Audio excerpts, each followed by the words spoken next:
c'est Myriam de la chèvrerie au Volet Vert. Bienvenue dans ce 3e épisode des Saviez-vous que?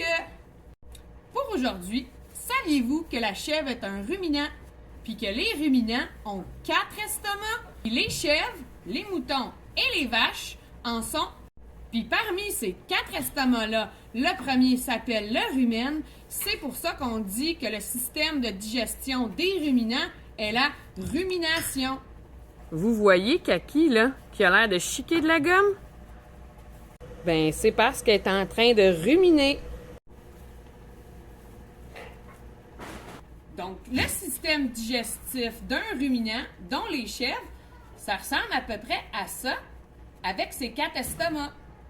Le principe de la rumination, c'est assez simple. En fait, les animaux mangent du foin en permanence, constamment, puis ça s'en va dans le premier estomac, qui est le rumen. Pour pouvoir passer dans les estomacs suivants, il faut que ça soit haché assez finement, les fibres du foin, pour pouvoir passer aux prochains estomacs. Puis quand ça se retrouve dans le rumen, en fait, si c'est pas assez haché fin, les chèvres, puis les vaches, les moutons, puis tout ruminant vont recracher dans leur bouche une boule de ce foin-là pour le remastiquer, pour le ravaler ensuite.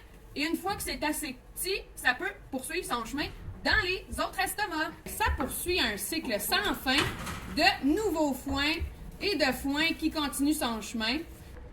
Là, elle vient d'avaler son bolus. Regardez, elle vient de se le recracher dans la bouche pour mastiquer encore un morceau de foin. Puis c'est de là que ça vient quand on dit, nous autres, les humains, qu'on rumine, ben c'est parce qu'on ressasse tout le temps les mêmes idées puis le même stock en permanence. Donc, quand les animaux sont en santé, on peut les voir ruminer comme ça.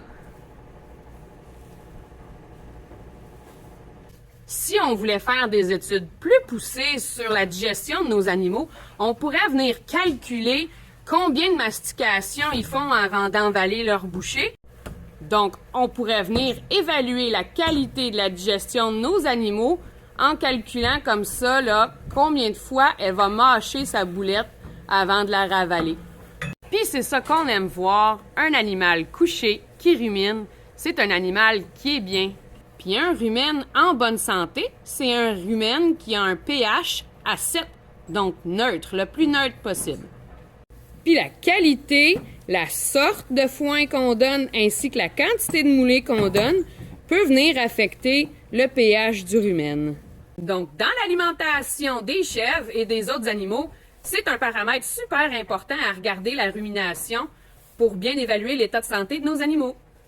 Donc, c'est ce qui résume brièvement la rumination, le système de digestion des ruminants. Si vous avez des questions, n'hésitez pas à les écrire dans les commentaires et on se revoit à la prochaine capsule. Bye!